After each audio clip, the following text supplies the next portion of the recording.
ልብስ ልቀይር ነኝ ስትሉ ምመና መጀመሪያ ምን ላድርግ ትላላችሁ? መጀመሪያ ሻወር ልግባ ለምትሉ ነው እኮ። ወደ ሻወር ገብቼ ታጥቤ ሳበቃ ይህን አዲስ ልብስ ለብሳለሁ ብላችሁ ለአዲሱ ልብስ እንኳን ምን እያደረጋችሁለት ነው? ሰውነታችን እያነጻችሁለታል። ለሥጋ መለኮት ለደመ መለኮት መቀመጫ ምን ያስፈልጋል? ንስሐ ያስፈልጋል።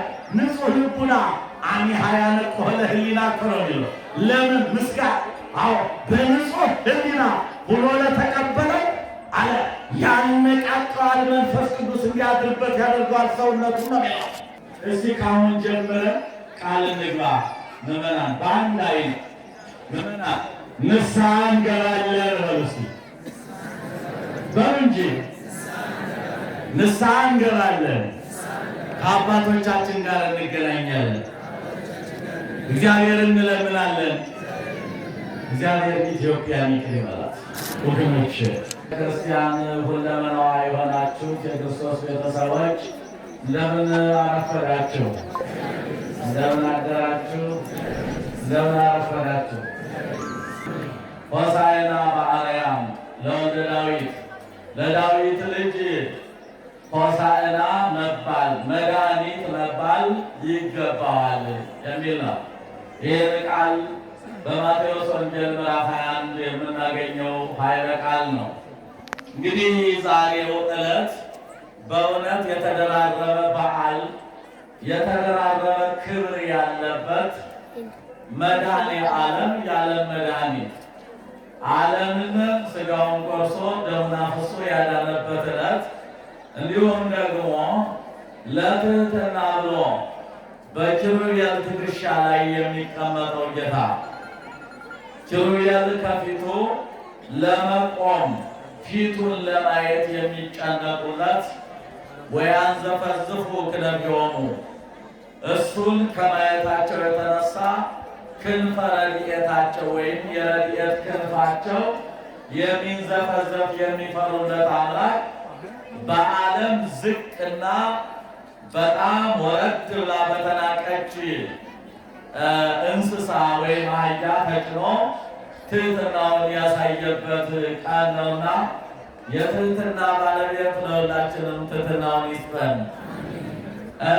እንግዲህ በዓል ጌታችን መድኃኒታችን ኢየሱስ ክርስቶስ ከዕለተ ረቡዕ ጀምሮ ሐሙስ እስካሁን ድረስ ሲጓዝበት የሰነበተ በዓል ነው። ሆሳዕና ማለት ትርጉሙ መድኃኒት ማለት ነው። መድኃኒት የተባለ ማን ነው? ክርስቶስ ነው።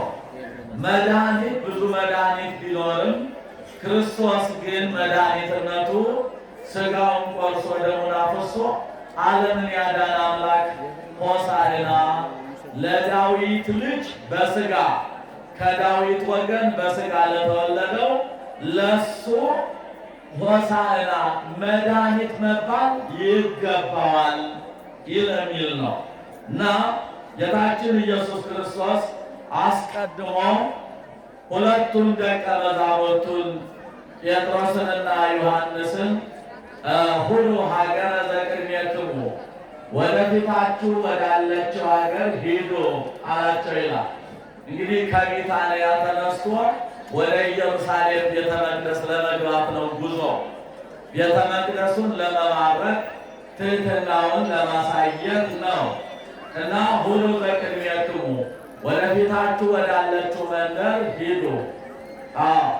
ሂዳችሁም ከዛ ቦታ ላይ ወተረክቦ እዋለ አድግ እድግተ ምስለ እዋላ ፍትሕዎሙ ወአምጽእዎሙ ሊተ አንዲት እናት አህያን ከውርንጫዋ ጋር ወይም ከልጇ ጋር ታገኛላችሁና ፍትሕዎሙ ወአምጽእዎሙ ሊተ ፈትታችሁ አምጡልኝ።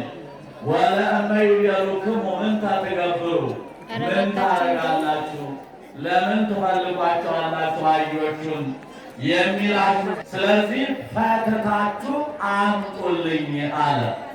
ምስጢሩ ዓለሙ ከማይሰራ ኃጢአት የተፈታበት ጊዜ ደረሰ። እያችሁት ከማይሰራ ኃጢአት ከኃጢአት ማሰሪያ ከቁራኝነት የሚፈታበት ወይም የተፈታበት ዘመን ደረሰ። ክርስቶስ እስኪመጣ ድረስ በአዳምና በሔዋን ምክንያት ዓለም በቁራኝነት ታስሮ ነበረ። አዳምና ሔዋን ከነ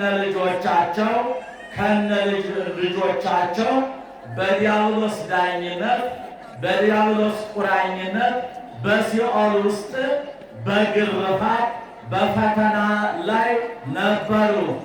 ስለዚህ ይህ ጌታ በአህያ ተጭኖ በትሕትና መጥቶ ቀጥሎ ደግሞ ግርፋት ሊመጣ ነው፣ ስቅላትም ሊመጣ ነው፣ ሥጋን መቁረስ ደምን ማፍሰስ ሊመጣ ነው።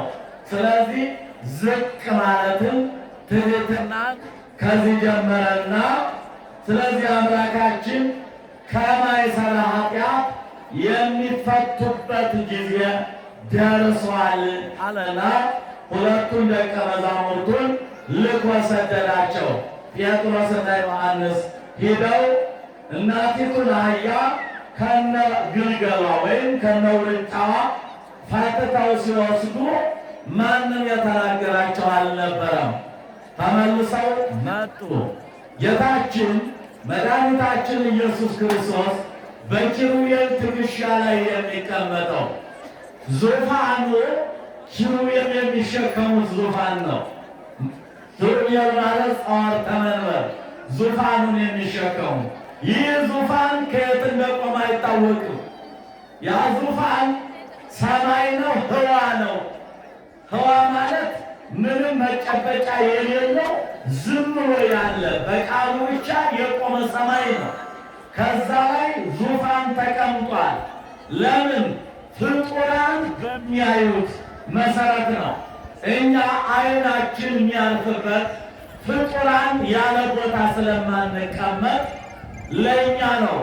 መላእክትም ይሁኑ እኛ ሰዎችም እንሁን ያለ ቦታ አይናችን የሚያርፍበት ቦታ ከሌለ እንደሱ በባህሪው አዝ የዓለም ሆኖ ዓለምን ተቆጣጥሮ በመሃል እጁ ይዞ ማየት የምድርን ዳርቻዋን ጠፈር እስከ ጠፈር ድረስ ማየትም መጨበጥም የሚችል መለኮት ስለሆነ ፍጡር ግን ትንሽ አይኑ የሚያሳርፍበት ቦታ ስላለው ነገም በሞት ተጠርተን ስንሄድ ሦስቱን ሥላሴ በዙፋን ላይ ተቀምጠው ልናይ ነው። እግዚአብሔር ለማየት ያብቃንና። ምክንያቱም የምናየው ነገር መኖር ስላለበት እነዚህ ኪሩቤል የተባሉት አለቃቸው ኪሩብ ይባላል። ከነገደ ገብርኤል ተመርጠው ዙፋኑን ተሸክመው የሚቀመጡ ናቸው። እንግዲህ ቃል ከእግዚአብሔር ይወጣል ይላል። እንግዲህ ለአንድ ፍርድ ለመልካምም ይሁን ለክፉ አንድ ፍርድ በሚወጣበት ጊዜ እነዚህ አራቱ ኪሩቤል ይቀበላሉ። አራቱ ኪሩቤል ለሃያ አራት ደግሞ ካህናት አሉ።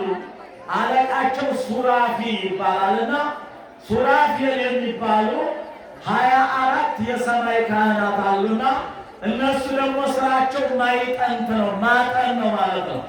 አሁን ዛሬ የሚያጥኑት ካህናት አባቶቻችን አጥነው በጽንሐው ሲያስተላልፉ ሂዶ ከእነዚህ ካህናት ማይጠንት ነው የሚገባ።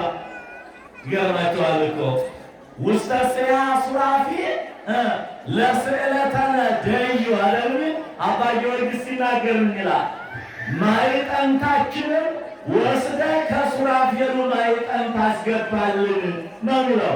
ከዛ የእነዚህ የምድራውያን ካህናት በማይጠንት ያጠኑት ጢሱ ሂዶ ከሱራፌል ማይጠንት ይደርሳል። ሱራፌል ለክርስቶስ ያጥናሉ ማለት ነው፣ ወይም ክርስቶስን ያጥናሉ።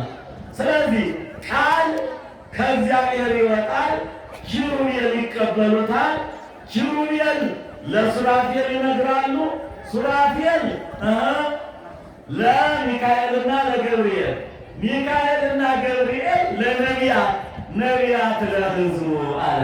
በዚህ ሰዓት ደግሞ ነጣቂዎችም አሉ።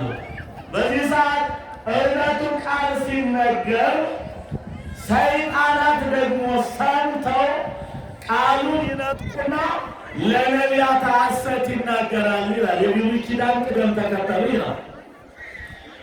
አሁን ዛሬ ሐሰት የሚናገሩት መናፍቃን እነሆ ሰይጣን አባታቸው የሐሰት አባት አቡሃለ ሐሰት ከራሱ የነቃች የዲያብሎስ ልጆች ከላይ አጋንንት ጠልፈው ነቢያተ ጽድቅ የእውነቶቹ ነቢያት መጻእያትንም ኃላፊያትንም ማለትም የሚመጣውንም ያለፈውንም እግዚአብሔር ለነቢያት ሲነግራቸው ወይም እነ ሚካኤልና እነ ገብርኤል ለነቢያት መጥተው ሲነግሩ ከዛ ላይ ይነጥቁና ለነቢያተ ጽድቅ ለነ ኤርምያስ ለነ ኢሳይያስ ለሌሎቹም ነቢያት ቃሉ ሲነገር ንጥቅ ያደረጉና ለሐሰት ነቢያት ይናገራሉ።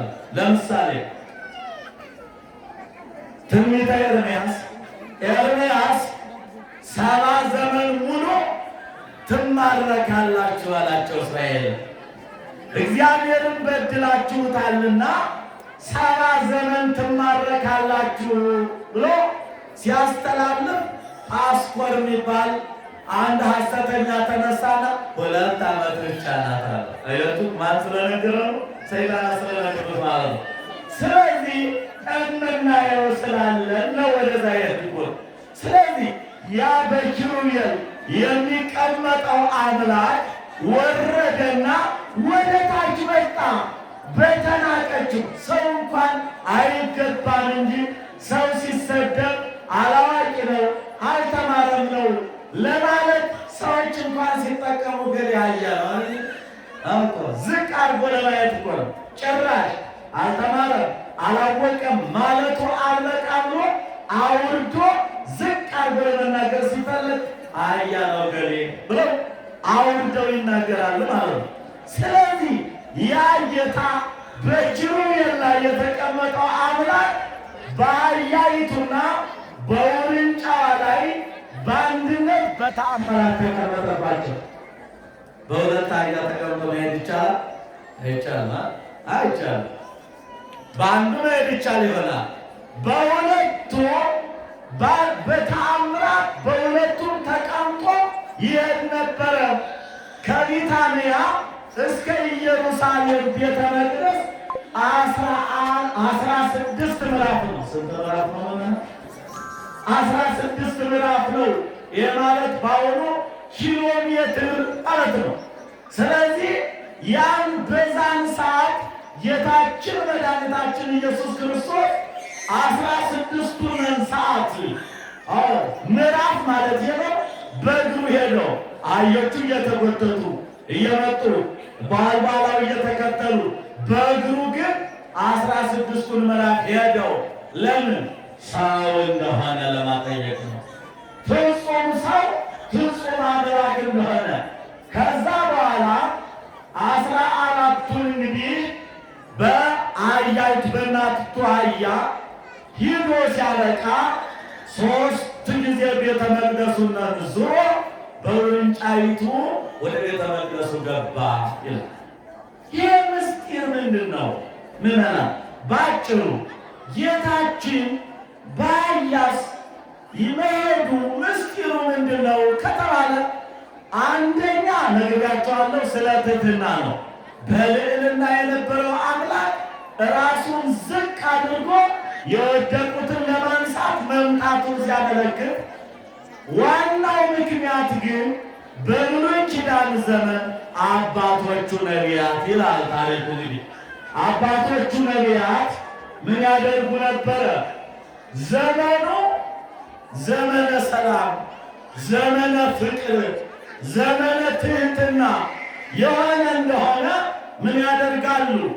ነጭ ይለብሳሉ፣ ነጭ ይጠመጥማሉ፣ ነጭ መነሳንስ ይይዛሉ፣ ነጭ ዘንግ ይይዛሉ። ያን ይይዙና በአህያይቱ ቁጭ ብለው ይመጣሉ። በአህያ ተቀምጠው ይመጣሉ። መጥተው በከተማይቱ ዘወር ዘወር ዘወር ይላሉ። በኢየሩሳሌም ከተማ ማለት ነው። በዚህ ሰዓት ሕዝቡ ያውቀዋል። ዘንድሮ ዘመኑ ሰላም ነው። ዘመኑ ፍቅር ነው።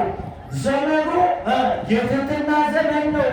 አባቶቻችን በዚህ ምልክት ካሳዩ ሰላም አለ፣ ፍቅር አለ፣ ትህትና አለ ብለው ይህን ትምህርት ያደርጉት ነበረ።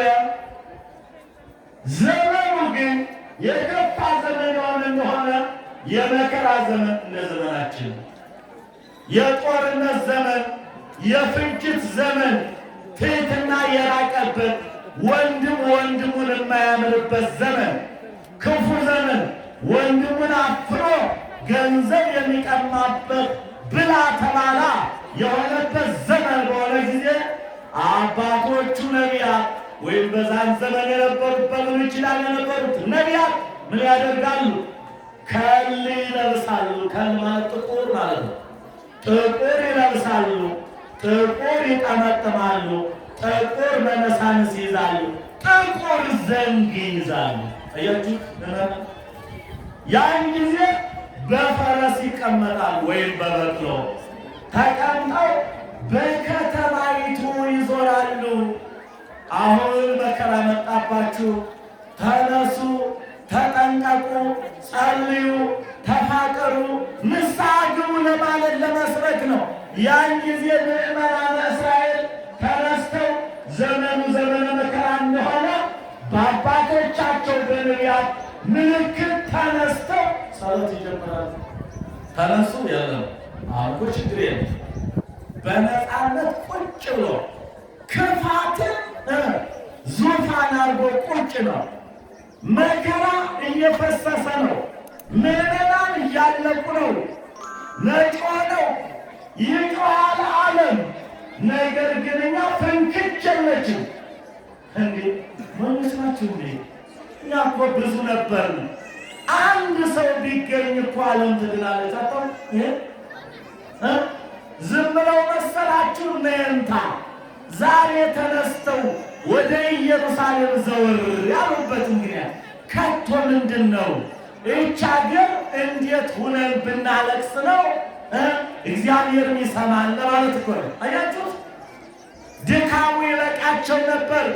የሚያስተምሩት 4 ጉባኤያት የሚያፈሱት 24 ሰዓት ዓርብ ረቡዕ አክፍለው የሚበሉ ባይታዊና በቂያቸው ነበረ።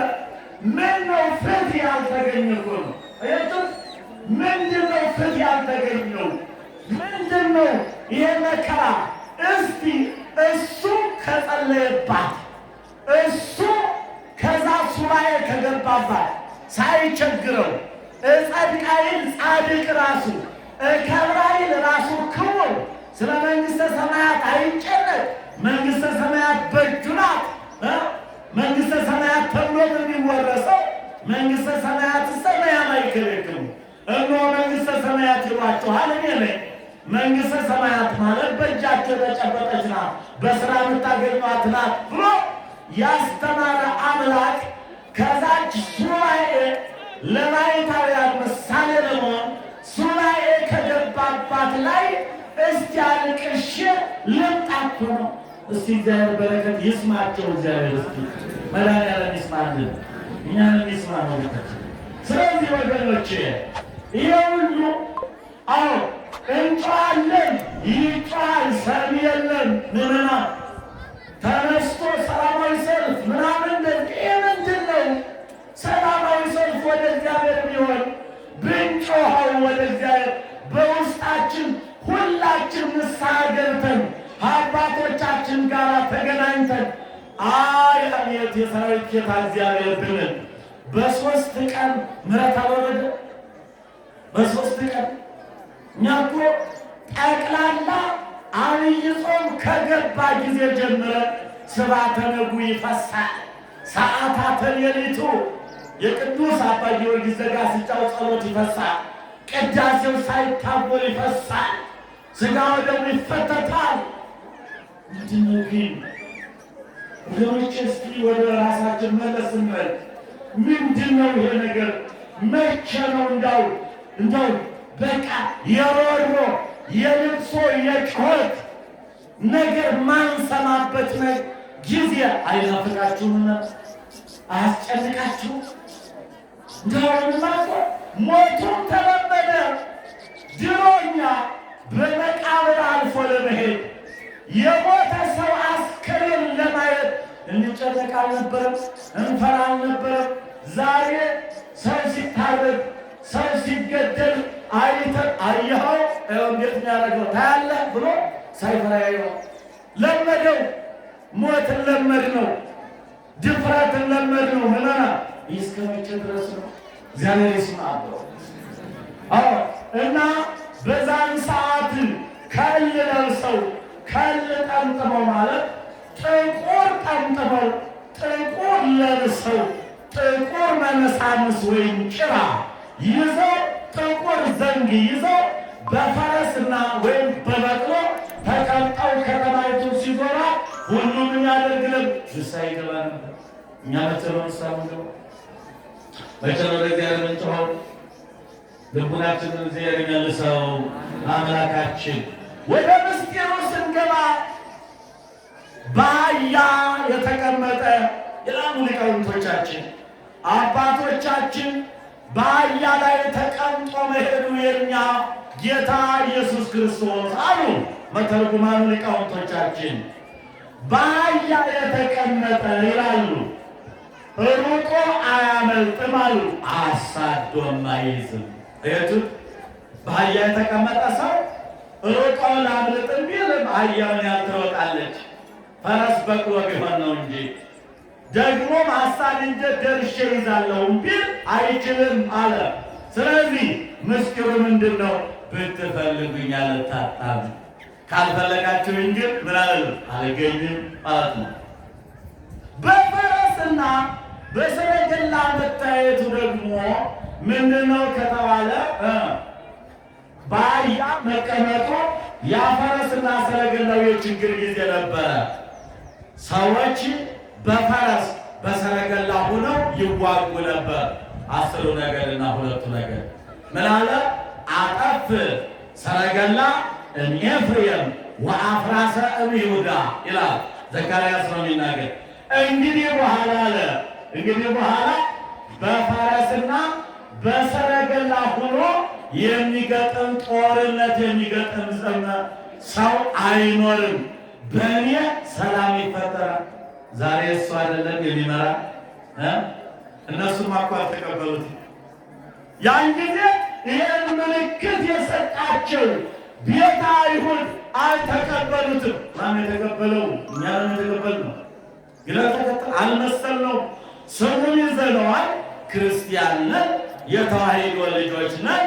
ነገር ግን አልተገበርነውም፣ ፍቅሩንም አልለበስነውም። ምእመናን እነሱ አልተቀበሉትም ያን ጊዜ፣ እኛ ግን ተቀብለነዋል። ራሱን መስክሮልን ነበር። እለ እንዘ ይሬኡኒ አዎ ያአምኑኒ አለው። ቶማስን እኮ ነው ሲነግረው። ቶማስ ጎኑን ካልዳሰስ ወይም ደግሞ የተቸነከረ እጆቹን እግሮቹን ዳስሼ ካላየው የተወጋውን ጎኑን ካላየው አላምንም ብሎ ነበር አይደል ቶማስ። ክርስቶስ ተነሳ ሲሉት እንደየ ስለነበረ ካልዳሰስኩት ካላየሁት አላምንም ብሎ በድፍረት እጁን ሰደድ አድርጎ ጎኑን ቢነካው እጁ ተቃጠለ ይላል ቶማስ ማለት ነው። ምን አለው? እስመ ሪከኒ አመንከኒ አለ። ብታየኝ ብያ አመንክ። ቶማስ አንተ ስላየኸኝ ነው ያመንከኝ፣ አይተህ ነው። ብፁዓን ሳለ እለ እንዘ ይሬኡኒ ያአምኑኒ፣ ብፁዓን ደጎቹ ኢትዮጵያውያን ከሀገራቸው ሳልሰቀል ከሀገራቸው በአህያ ውርንጫ ሳልሄድ ተአምራት ሳላሳያቸው ነቢያት በሰበኩት ሐዋርያት ባስተማሩት ሰለስቱ ምዕት ባጸኑት ሃይማኖት አመኑኝ። ኢትዮጵያውያን ሳያዩኝ አመኑኝ። አንተ ግን አይተህ ዳሰህ ነው ያመን። እንዲህ ተብለን የተመሰገነው ኢትዮጵያ እሱም የተከተለ እነሱማ ሰቀሉት እኮ ልንቀጥል ነው። አሁን ዛሬ ምን ያደርጉ ነበር ሕዝበ እስራኤል? ሰሌን ቆርቆ ያነጠፋለ፣ ዘንባባ ያነጠፋለ፣ ተምር የሚባል ያነጠፋለ፣ ልብስ ያነጠፋለ። አያችሁ ልብስ እንኳን አንተ ነው እንኳን አንተ የተቀመጥክባት አህያ እንኳን የከበረች ናት። አያችሁ አንተ በኪሩቤል የምትቀመጠው ጌታ እንኳን አንተ የተቀመጥክባት አህያ የከበረች ናት ብሎ በአህያ ተጭኖ ሲሄድ ልብሳቸውን ጎዘጎዙለት፣ ሰሌኑን ጎዘጎዙለት፣ ተምሩን ጎዘጎዙለት፣ አከበሩት ይላል። ዓርብ እጃቸውን አንስተው ሰቀሉት። ዛሬ ያለ ተሰቀለኛ ጌታ ያ ሲያመት የነበረው ሕዝብ ሰሌን የጎዘጎዘው ተምር የጎዘጎዘው ልብስ አልፎ የተቀበለው ዓርብ ግን ስቅሎ ስቅሎ ወኦሆ አበልወሙ አለ ከመ በርባንሃ ያሂኑ ኖሩ ወኢየሱስ ይስቅሉ ኢየሱስ ክርስቶስን እንዲሰቅልላቸው በርባንን ሽፍታውን ሌባውን እንዲያድንላቸው ካህናቱ ወኦሆ አበልወሙ እሺ በእጅ አሰኟቸው። ዛሬ የጎዘጎዙለት ዓርብ ዕለት እጃቸውን አንስተው ይሰቀላሉ ተባለ። እነሱ አልተቀበሉትም። የተቀበልነው ግን እኛ ነን። የተከበራችሁና የተወደዳችሁ የክርስቶስ ቤተሰቦች ይህን ያህል ተብሎ አሁን እኮ ምዕመናን እኛ አልመሰለንም። አካባቢያችን እጅ ብቻ ሰላም ስለሆነች እንጂ ዓለም ብዙ የተጨነቀበት ነገር አለ። እንዲህ እንዘልቀዋለን ምናምን ሲያስቡበት ምናምን እንዲህ ብለን እንዘልቀዋለን ብላችሁ ታስባላችሁ? እስቲ ካሁን ጀምረን ቃል እንግባ ምዕመናን፣ በአንድ አይን ምዕመናን ንስሐ እንገባለን በሉ እስቲ በሉ እንጂ ንስሐ እንገባለን፣ ከአባቶቻችን ጋር እንገናኛለን፣ እግዚአብሔር እንለምናለን። እግዚአብሔር ኢትዮጵያን ይቅር ይበላት ወገኖች። ታዲያ ይህ ጌታ ንጉሥሽ በአህያና በውርንጫ ተጭኖ ይመጣል እያሉ እነ ኢሳይያስ እነ ዘካርያስ ይህን ይናገሩ ነበርና የሰራዊት ጌታ እግዚአብሔር ወደ ቤተ መቅደሱ ገብቶ በቤተ መቅደሱ የነበሩትን ሁሉ በሉ ወግዱ፣ ቤቴ የጸሎት ቤት ነው፣ እናንተ የወንበዴ ጋሻና የቀመኛ ዋሻ አታድርጉት፣ በቤተ መቅደስ ምስጋና ብቻ ነው ብሎ በዚህ ዕለት ሆሳዕና ዑደተ ሆሳዕና ሆሳዕና መድኃኒት የተባለው ጌታ ኢየሱስ ክርስቶስ በአህያና በውርንጫ ሆኖ ወደ ቤተ መቅደስ የገባበት ትሕትናውን ያሳየበት ቀን ነውና ከርሞ በሕይወትና በሰላም ያደርሰን። እንግዲህ ምዕመናን በዛሬው ዕለት ታዲያ ጌታችን ተነግሮለት ስለነበረ አሁንም ተሰቅሎ ነው የሚያድነን። ዛሬ ዓለም በሥጋውና በደሙ የዳነበት ቀን ነው። ክብር ምስጋና ይግባው አምላካችን። ብዙ ቆራቢ ነበር፣ ብዙ ሥጋውን ደሙን እየተቀበለ አይተናል። ከንጽሕና ከቅድስና ጋር ያደርግልን። እጅግ በጣም ደስ ይላል። እስካሁን ድረስ የቆየ ነው ምዕመናን ቅዱስ ሥጋውን ክቡር ደሙን በመቀበል ላይ ነው። ደስ ይላል። በጣም እንኮራለን ወገኖቻችን። አሁንም ቢሆን ንስሐ እየገባን ወገኖቻችን ቅዱስ ሥጋውን ክቡር ደሙን ስንቀበል ለጠጅ ምን ይመርጡለታል? ብርሌ አይደል? የጠራ ብርሌ ለጠጅ እንኳን ለልብስስ ምን ይፈልጉለታል? የታጠበ ንጹሕ ገላ ተውቁ። የታጠበ ንጹሕ ገላ ልብስ ልቀይር ነኝ ስትሉ ምመና መጀመሪያ ምን ላድርግ ትላላችሁ? መጀመሪያ ሻወር ልግባ ለምትሉ ነው። ወደ ሻወር ገብቼ ታጥቤ ሳበቃ ይህን አዲስ ልብስ ለብሳለሁ ብላችሁ ለአዲሱ ልብስ እንኳን ምን እያደረጋችሁለት ነው? ሰውነታችን እያነሳችሁለታል። ለሥጋ መለኮት ለደመ መለኮት መቀመጫ ምን ያስፈልጋል? ንስሐ ያስፈልጋል። ንጹሕ ልቡና አሚሃ ያነቅሆ ለህሊና ነው። ለምን ምስጋና?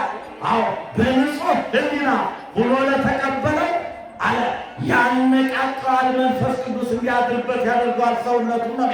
ወገኖች የተጣላን ታርቀን ተለቃንቀን ሁላችንም እንዲህ ከሆነ ምሕረት ይመጣል። ይሰማል። በሦስት ቀን የሰማቸው ንጉሡ አልጋው ወረደ። ነነዌን እናስታውሳል። ስልምናሶር ያው የአሕዛብ ንጉሥ ከዙፋኑ ወርዶ የክብር ልብሱን ጥሎ አመድ ነስንሶ ትቢያ ለብሶ ከል ለብሶ ታጥቆ ተንበርክኮ 3 ቀን አሕዛቡ የአሕዛብ ንጉሥ የሰናክሬም አባት እኮ ነው ወገኖቼ። በዛን ሰዓት ጥጃ እንዳይጠባ እናቶች እንዳያጠቡ አሁን ይህን ብንተገብረው እኛስ ምንድን ነው?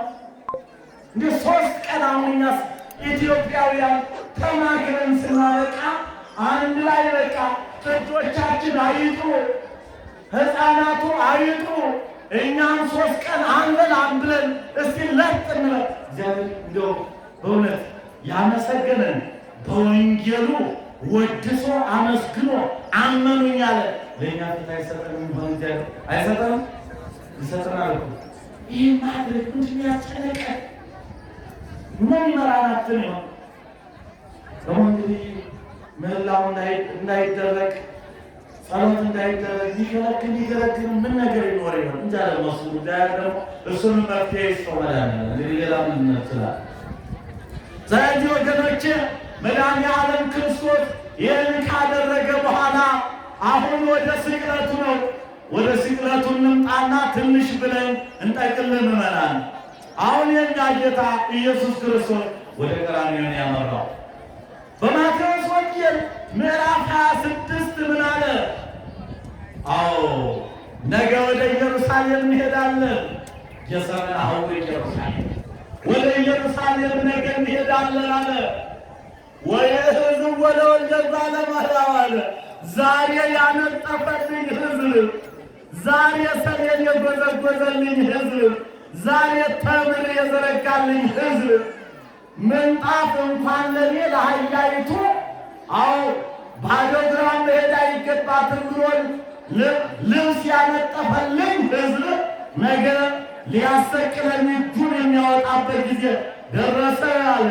ወየሕዝብ ወደ ወልደ ባለመህያው እነሆ የሰው ልጅ እኔን ይይዙኛል አለ። ወይሰቅሉኛል አለ። ወይተነሣ በሣልስት ዕለት ግን በሦስተኛው ቀን ግን ያደርጋል። ሞትን ድል አድርጎ መፍረስ መመስረት አስቀርቶ እሱ ግን በሦስተኛው ቀን ይነሳል። በዚህ ሰዓት ጉዞ ተጀመረ። እንግዲህ ወገኖቼ ቀድመው ተናግረው ነበረ። እነ ኢሳይያስ እነ ሙሴ ይናገሩለት ነበር። ለዚህች ዕለት ይናገሩ ነበረ። ሙሴ እጁን ዘርግቶ ታየ። በኦሪት ዘጸአት ምዕራፍ 17 ላይ እጁን ዘርግቶ አዎ አማሌቃውያንን አሕዛብን በእጁ መስቀልነት ያባረራቸው ነበር። የክርስቶስ ምሳሌ ተራዳው የመስቀል አምሳል ነበረ። እነሆ በበትሩም ደግሞ ኤርትራን ከፈላት።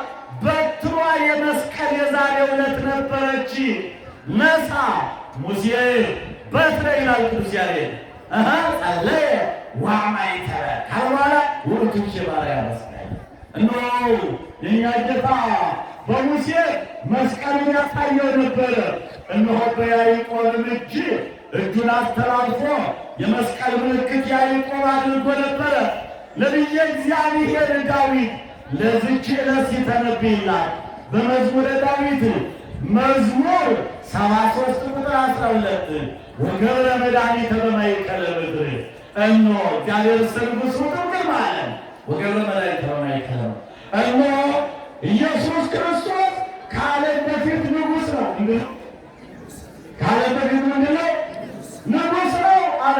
ወገብረ መድኃኒተ በማእከለ ምድር የምድር እምብርት በሆነችው በኢየሩሳሌም ኢየሩሳሌም አለ መድኃኒትን ያደርጋል፣ ይሰቀላል፣ ሥጋውን ይቆርሳል፣ ደሙን ያፈሳል ብሎ መዝሙረኛው እንደተናገረው ተቀብሎ ኢሳይያስ የዛሬውን መከራ መሰጠረው አለ። 6666 ግርፋትን ዛሬ ተቀብሎ መልኩ እንደሚለወጥ ኢሳይያስ በ53ኛው ምዕራፍ ስለዚች ቀን ይናገር ነበረ። እንዲህ እያለ ወአልቦ ራእይ መልክ የለውም ወይ ትርሲት ወይም ሽልማት ማለት የተኳለ የተቀባ መልክ ሥጋዊ መልክ የለውም አለ። ወለኢናሁ አልቦቱ ራእይ መልክ የለውም ወአልቦ ላህይ ላህይም የለውም አለ። ለምን ሲባል ያ ጌታ 6666 ጅራፍ ሲወርድበት ሥጋው አልቆ አጥንቱ ብቻ ዛሬ በዛሬው ዕለት እንደሚቀር ኢሳይያስ በ53ኛው ምዕራፍ ላይ እነሆ ሲናገር ወቱሰ ነሳለ ወራእዩኒ ምኑን ባበሰማል በሰዎች ዘንድ መልኩ የተናቀ ሆነ። ያ መልኩ ኢየሩሳሌም ምን ብላ ነበረ?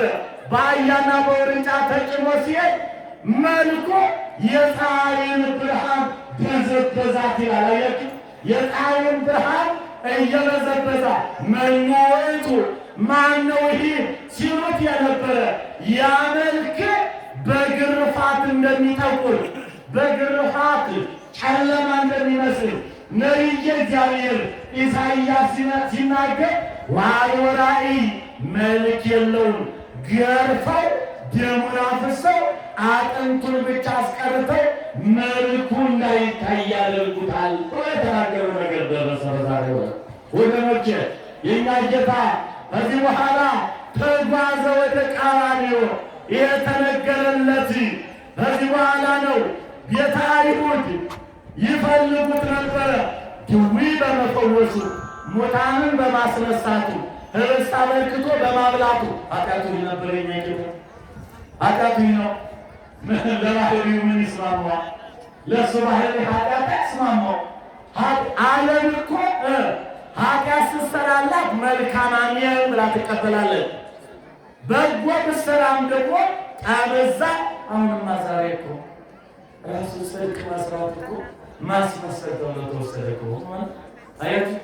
ጽድቅ መስራት ዛሬ ራሱ ተመጣጣቂ ፈሪሳዊ በቃ ጽድቅ መስራት እውነት መመስከር በየትኛውም አደባባይ ላይ ለስርቆት ካስተባበልክ አትኖርም። ራሱ በቢሮው ውስጥም እኮ ስትስማማ ተስማምተህ ኑር እኮ ይመጣል። ሁል በእውነት ነቢየ እግዚአብሔር ስለዚች ዘመን የተናገረው ነገር ደረሰ። ሁሉ አየ ወህሙረ አለመ እነሆ ሁሉ ሆነ እንደ ፈረስ ጆሮ እንደ ጦር ጉሮሮ ቀጥ ብሎ ካዳለ። የፈረስ ጆሮ አንድ ነገር ሳይቀጥ እንዲል የጦር ጉሮሮ ደግሞ ቀጥ ያለ እንደሆነ ሰው በኃጢአት ቀጥ ያለ የማይመለስ ዘንበል የማይል ሆነ አለ። አልደረሰም? ደርሷል። የእኛ ዘመን ነው። ታዲያ የእኛ ጌታ አምላካችን እግዚአብሔር ተጓዘ። የሚመሰክሩት ሁሉ የሚመሰክሩት አጡ። ምን ተባለ? በመጨረሻ ሁለት መስካሪዎች በማቴዎስ ወንጌል 26 ቀረቡና ሚሉት ቢያጡ ይህን ሰው አሉ ቤተ መቅደሱና አፍርሼ በሦስተኛው ቀን እሰራዋለሁ ሲል ሰምተናል አሉ። ኃጢአቱ ምንድን ነው? ቤተ መቅደስን አፍርሼ በሦስተኛው ቀን እሰራዋለሁ ሲል ሰማነው አሉ። ዮሐንስ 2 አለ። ይሄ ማለት ጌታችን ኢየሱስ ክርስቶስ ምን አላቸው? ቤተ መቅደስ ሰውነቴን ግደሉት። ቤተ መቅደስ ይለዋል ሰውነቱ። መቅደስ ታነጽ እስከ ክርስቶስ ወንዘ ትትመዘበር ይላል ዳንኤል። እና ቤተ መቅደስ የተባለውን ሰውነቴን ትፈልጉታላችሁ ቀን ግን ሰራዋለሁ ማለት አስነሳዋለሁ፣ እንኳን ለእኔ ለራሴ ለእናንተ ትንሣኤ አውጃለሁ አላቸው። እነሱ ግን ሳይተረጉሙት ምን አሉ? አይ ቤተ መቅደስና ዝንቱ ቤተ መቅደስ ተሐንጸ በአርባው ስድስቱ ዓመት። ይህ ቤተ መቅደስ የተሰራው 46 ዘመን ፈጅቶ ነው። አንተስ በጎ በ3 ቀን ትሰራለህ እንዲያሉ ወውእቱ ሰይየሎሙ በእንተ ቤተ ሥጋው። እሱ ግን ስለ ቤተ መቅደስ ሰውነቱ ነገራቸው። በአጠቃላይ ምክንያት ጠፋ። ደወለቱ ሰኞ መከሩ፣ ማክሰኞ መከሩ፣ ረቡዕ ምክራቸውን አጸኑ። ሐሙስ ሊሰቅሉ ተዘጋጁ። ሐሙስ የቂጣ በዓላቸው ወይም ፋሲካ ነበረ። ከግብፅ የወጡበትን የሚያስታውሱበት ዕለት ነበረ። አይ ከመይታወቁ ሕዝቡ እንዳይታወቁ ምን በማለት አይሁድ እንሰቅላለን ክርስቶስን እንሰቅለዋለን ሲሉ ሕዝቡ ደግሞ አናሰቅልም ግብ ግብ እንዳይመጣ አሁን ሊቆም ይኖር ይሆን? አይዛብ አንዱን መምህር ነጥቆ ቢወስደው ዛሬ የሚጮህ ይኖር ይሆን? አለ ሕዝብ የለም፣ አይመስለኝም። የለም እግዚአብሔር ይሁን ብቻ። በአሁኑ ሰዓት ጆሮ ዳባ ለመስጠት ለቤተ መቅደሱም ተቆርቋሪዎች እናንተ ናችሁ። ቤተ መቅደሱን የሰራችሁት እናንተ ናችሁ። ተገልጋዮቹም እናንተ ናችሁ። ተዋግታችሁም ሆነ ተሟግታችሁ ቤተ ክርስቲያናችሁን ትጠብቃላችሁ፣ ሊቃውንቶቻችሁን ትጠብቃላችሁ ትባሉት እናንተ ናችሁ። ግን አሁን ያስፈራል። ምዕመናን ተው፣ ተቆጣጠሩ ሁሉን ነገር። እግዚአብሔር ከእናንተ ጋር ይሁን። በዚህ ሰዓት ከመካከል የነበረው ይሁዳ 33 ዓመት ከ3 ወር አብሮ ከእሱ ጋር ተቀምጦ ንስሐውን ተቀብሎ ሙዳየ ምጽዋት ላይ ሹሞ የገንዘብ ፍቅር ካለብህ እዚሁ ላይ ከትርፍራፊው እየተጠቀምክ ተቀመጥ አለ። በመጨረሻ በ30 ብር ሸጡ።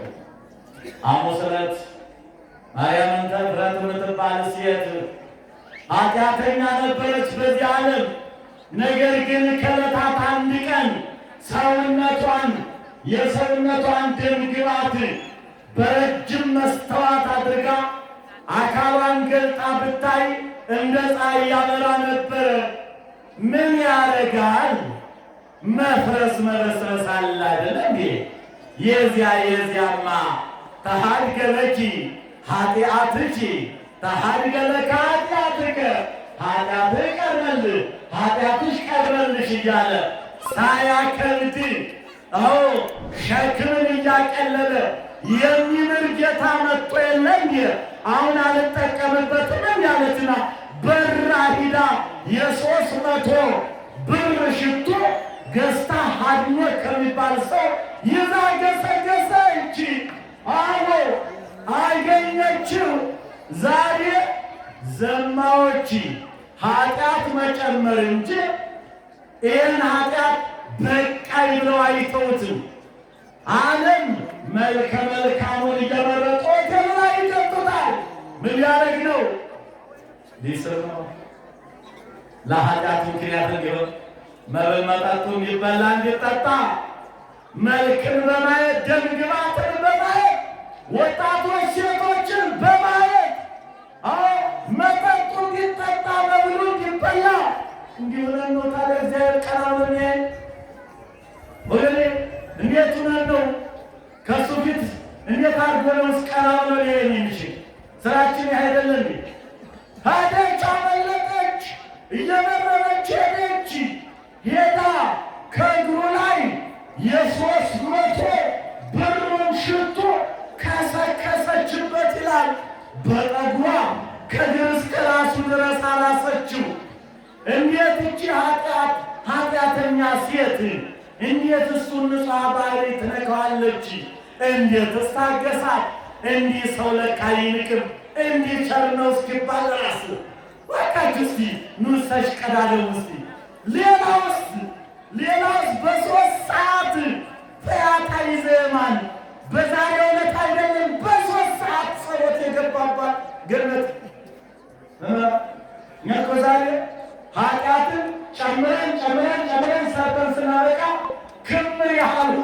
አየሁ። ይህን ማለቄስ ብንነግራቸው ቀኖናውን ምን ድንጋይ ያህል ያደርጉታል እንዴ? ስለዚህ ከመሄድ ይልቅ ዝም ብሎ መቅረት አለ። ወገኔ ካህናት የማያፈርሱት ተራራ የለም።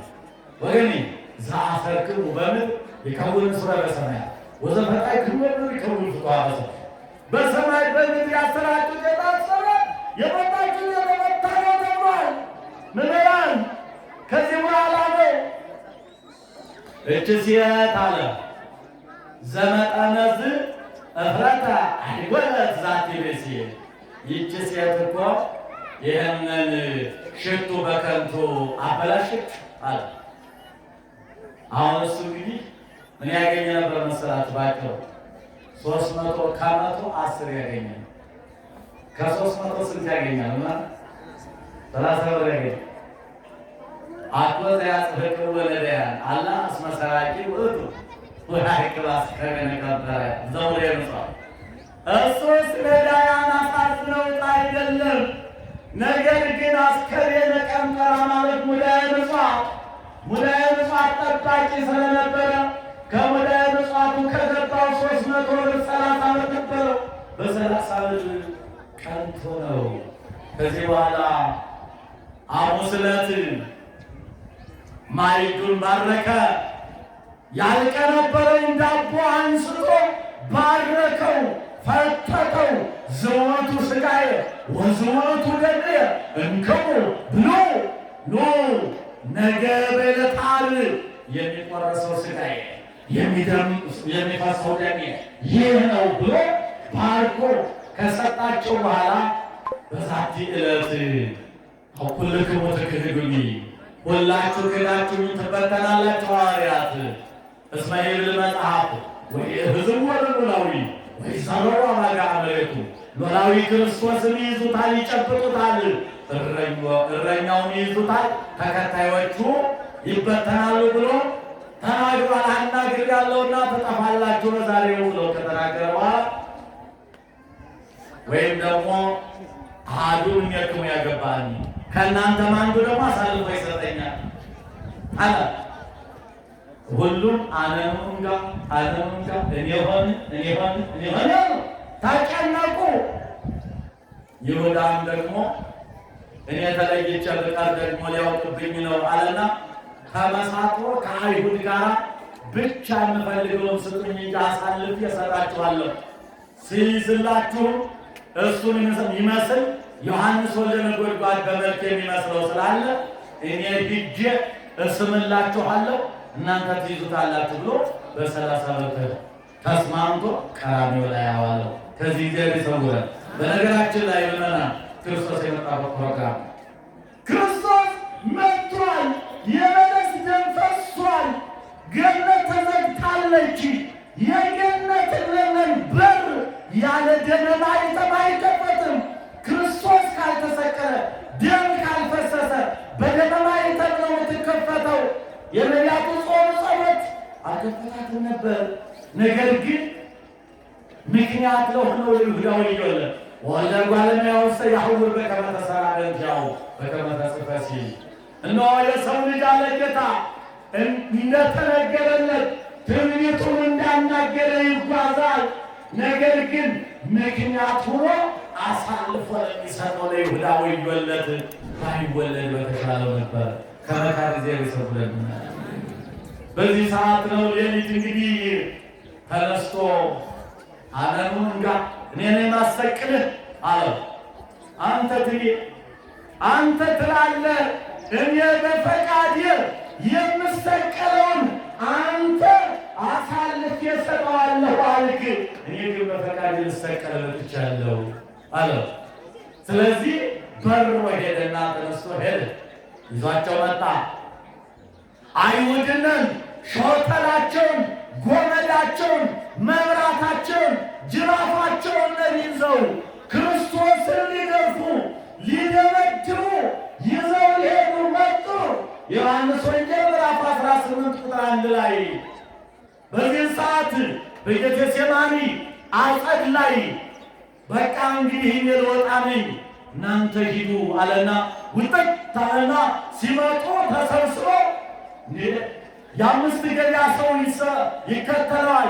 ምናልባት ጦርነት ይገጥመን ይሆን አሉና ከጲላጦስ ብዙ ሰራዊት ተቀብለው መጥተው በጎመድ በጅራፍ መብራት ይዘዋል። ሁሉንም ይዘው መጥተው ተረባረቡበት። ብቅ አለ የእኛ ጌታ እንዲህ አለ፣ መናኸ ታሐሱ ማነው የምትሹ ለመሆኑ ማንን ነው የምትፈልጉት አላቸው። ኢየሱስ ናዝራዊ እኔ ነኝ ቢላቸው ሁሉም ድፍት አሉ ከመሬት። ሁሉም ከመሬት ረብ አሉ። ነፍሳቸው ከሥጋቸው ተለየ። በዛ ቅጽበት ብድግ ቀረገና ደግሞ መናኸ ታሐሱ ማንን ነው የምትሹ? ኢየሱስ ናዝራዊ እኔ ነኝ አልኳቸው። ድፍት መልሰው ከፊቱ ማሊቁ አሁን ዛሬ መናፍቃኑ ተዋሂዶን ሳያውቁ ክርስቶስ ነሳደው የነበረ ሕማመነ በእውነት እሱ ደዌያችንን ተቀበለ ያለውን ረስተው ዘንግተው ክርስቶስ በግድ እንደተያዘ አቅም እንደሌለው ኃይል እንደሌለው የዛሬዎቹ መናፍቃን ተዋሂዶ ያልገባቸው ሥጋዌ ያልገባቸው በፈቃዱ ራሱን አሳልፎ እንግዲያው የምኩራብ ዕለት አሳልፈናል። ምኩራብ ቤተ መቅደስ ብዙ ርግብ፣ ብዙ ከብት፣ ብዙ ነገር እየሸጡበት እየለወጡበት ሽብን የተሸረበች ገመድ ይዞ ወጥቶ ውጡ ብሎ ድምፁን እያሰማቸው የሮም ወታደር አልቀረ። አጠቃላይ የአይሁድ ብዛት የለም። ሕዝብ የተባለ ሁሉ ጋርጎ ትንትና አደረገና ቤቴሰ ቤተ ጸሎት ይሰማይ ወአንትሙሰ ረሰይክሙ ወራተፊያ ቤቴ የጸሎት ቤት ይባላል፣ እናንተ የወንበዴ ጋሻ አረጋችሁት አለና ድርድራቸውን አፈረሰና በጥንጥም አውጥቶ ሲላቸው ጊዜ ማን ከፊቱ ይቆም? ዛሬ ግን የወደቀን ግንድ ምን ይበዛበታል የሚባለው ምሳሌ ይበዛበታል። በገዛ ፈቃዱ እሱ አሳልፎ ስለሰጣቸው ነው። ባጭሩ ምንናል በዛሬው ዕለት የኛ ጌታ ኢየሱስ ክርስቶስ እነሆኝ ነኝ ሲላቸው ከፊቱ መቆም አልቻሉ። ነገር ግን በአዳራሻችሁ በምኩራባችሁ ሲሄድ ስወጣ ስወርድ ድውይ ስፈውስ ሙስ ሳስነሳ ነበርኩ እኮ መቼ ያዛችሁኝ? ነገር ግን የዛሬ ፈቃዴ ስለሆነ ነው፣ በእናንተ ኃይል ሳይሆን በእኔ ኃይል ነው ብሎ ተያዘልን። ከዛ በኋላ ነው 6666 ግርፋት እያመላለሱ ገርፈውት በቀራንዮ ላይ ተሰቅሎ ሥጋውንን ቆርሶልን ደሙን አፍሶልን በአካለ ነፍስ ወደ ሲኦል ወርዶ ነፍሳትን አወጥቶ ገነት